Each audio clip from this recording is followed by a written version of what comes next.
Si tu t'es déjà installé pour méditer mais que ça n'a pas marché, ou si tu sais que tu devrais méditer mais que tu sais pas comment, ou si tu as entendu parler de la méditation mais que tu n'as aucune idée ce que c'est, ou si tu n'as jamais entendu parler de la méditation de ta vie, ben tu devrais quand même apprécier cette vidéo-là.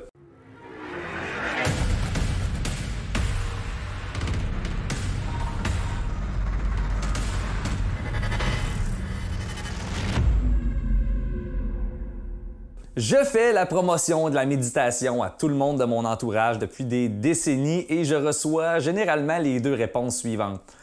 J'ai essayé, mais je suis pas capable. Ou bien, j'aimerais ça, mais je sais pas comment. Donc, je vais répondre à ces deux problèmes-là, mais avant, je te souhaite la bienvenue sur la chaîne YouTube d'Architecture Mentale. Si tu t'intéresses à tes pensées, au développement personnel, à l'entrepreneuriat, si tu cherches à améliorer ton quotidien, tes habitudes, tes relations pour que ta vie devienne une aventure passionnante plutôt qu'un tourbillon de stress, d'ennui puis de confusion, abonne-toi puis n'oublie pas de cliquer sur la petite cloche pour être sûr de ne pas manquer une vidéo ou un podcast. On va commencer par définir ce qu'on veut dire par méditation, parce que la langue française, bien qu'incroyablement belle, poétique et riche, est un peu limitée quand il s'agit de pratiques un peu abstraites ou spirituelles. Il y a une confusion par rapport à ce mot-là parce que la définition du dictionnaire est la suivante. Action de réfléchir, de penser profondément à un sujet, à la réalisation de quelque chose. Par exemple, les méditations métaphysiques de René Descartes sont des réflexions, des cogitations que Descartes a eues à propos de l'essence de la réalité puis de notre existence. Alors que la pratique spirituelle qu'on appelle méditation, c'est complètement l'opposé de la réflexion. Le terme le plus approprié pour définir cette pratique-là serait pleine conscience, ce qui peut sonner un peu wouhou pour les plus terre-à-terre d'entre vous. Sans compter qu'il existe toute une panoplie de techniques de méditation qui ont différents objectifs et différents résultats. Je ne m'aventurerai pas là-dedans, en fait, parce qu'en toute honnêteté, je les connais pas. Fait qu'on va continuer d'utiliser à tort le mot méditation parce qu'on est des punks puis qu'on n'a aucune considération pour l'Office de la langue française. Fuck you, le petit Larousse illustré. Il y a une technique que je pratique depuis mon tout jeune âge qui est probablement la plus simple et la plus débutante d'entre toutes, mais les résultats que j'obtiens ont changé ma vie. Fait que, qu'est-ce que je fais quand je médite? Rien. En fait, presque rien. Je m'assois confortablement, mais pas trop pour pas m'endormir, puis j'observe ma respiration, j'écoute le son de ma respiration, je me concentre sur la sensation de l'air qui rentre puis qui sort de mes narines, puis c'est tout. Là, tu dois te dire, ben c'est donc ben plate! Exact! C'est incroyablement ennuyant, mais check bien ça. En faisant ça, tu vas commencer à penser à un paquet de trucs. My God, je respire donc bien mal. Comme une narine un peu bloquée. Ça doit être les allergies saisonnières. Il y a tellement de pollen dehors. Puis là, j'ai plein de pissenlits dans le cou. Ça va être l'enfer la semaine prochaine. Faut vraiment que je passe la tondeuse. Il reste presque plus d'essence dedans. Il va falloir que j'aille faire le plein. C'est incroyable, le prix de l'essence a monté. Commence à devenir avantageux d'avoir un char électrique. Là. Mais là, ça fait juste 2 ans que j'ai ma Corolla. Je peux pas changer de char tout de suite. J'aurais dû écouter Guillaume quand il me disait d'acheter un char électrique. En même temps, à ce moment-là, je savais pas si c'était fiable ou pas. J'aurais tellement pu faire plus de recherches dans le fond avant d'acheter. Le vendeur a vraiment réussi à me convaincre, ça s'est passé trop vite. Je suis tellement influençable. Faut que j'apprenne à être plus solide dans mes opinions. Comme si j'avais pas assez confiance en moi. En fait, je manque littéralement de confiance en moi. Puis là, tu vas te rendre compte que t'es plus pantoute en train d'observer ta respiration. Fait que là, ce qu'il faut que tu fasses, c'est ramener ton attention à ta respiration. C'est tout.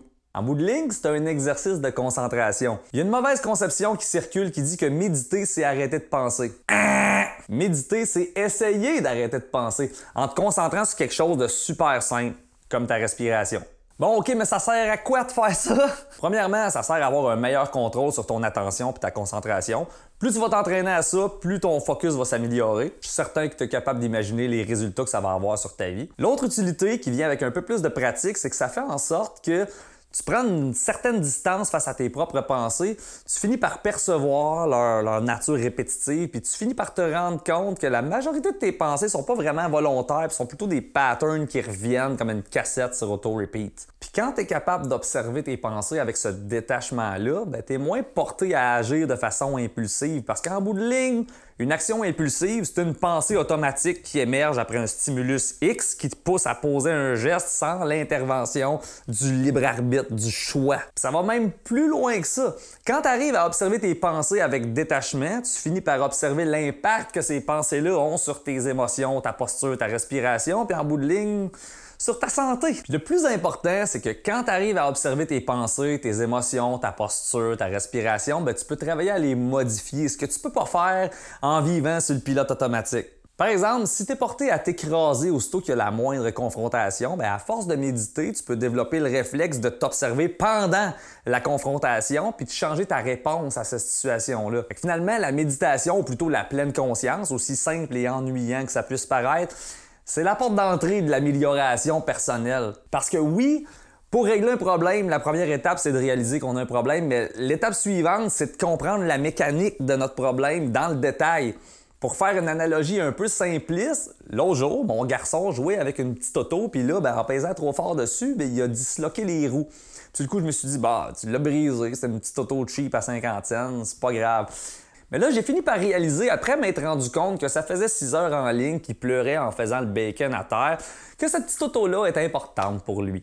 Fait que je me suis dit, quelle excellente opportunité d'appliquer ce que je prône. Fait que j'ai dit à mon petit garçon, après l'avoir réanimé, qu'on allait prendre le temps de démonter sa petite auto sans attendre, sans jugement, avec curiosité, puis que peut-être qu'on allait réussir à la réparer, peut-être pas.